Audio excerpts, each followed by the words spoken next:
जय माँ विरजा।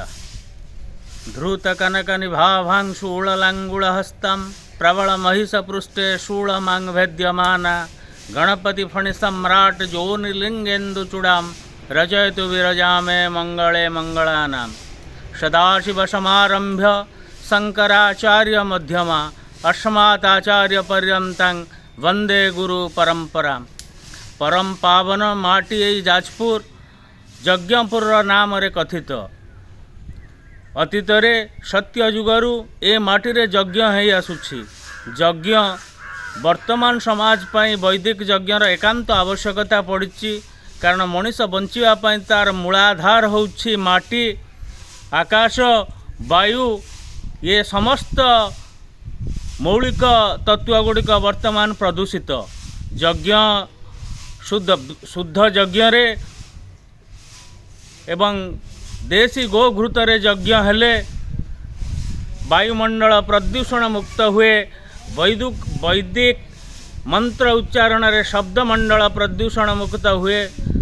सांप्रतिक परिस्थिति रे समग्र विश्व एक अस्वाभाविक स्थिति दे गति करुछि। ए समय रे संसार को रक्षा करिवार एकमात्र सूत्र होछि यज्ञ। सेथिपाई आर्यावर्तर मुनि ऋषिगण वैदिक जुगरु यज्ञ प्रथा प्रचलन करथिले। ताकू आधार करी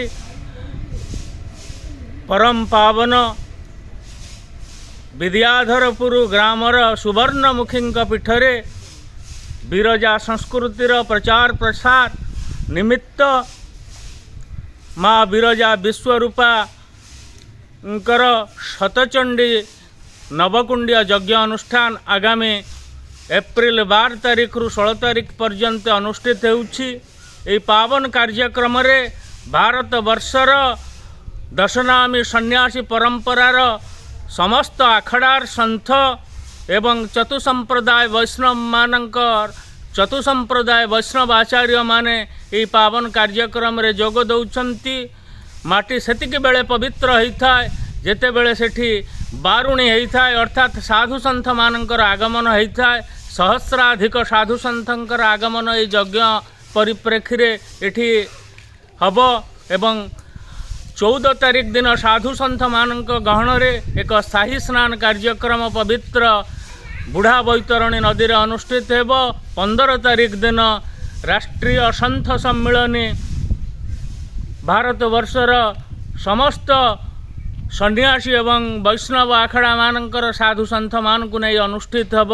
तेणु आमे समस्त को निवेदन करुछु एई विरजा मार प्रचार प्रसार निमित्त यज्ञर प्रचार प्रसार निमित्त साधु संथंकर दर्शन निमित्त आपण माने एई पावन माटी रे एकाठी एई समस्तंकर कृपा लाभ करंतु। जय माँ विरजा।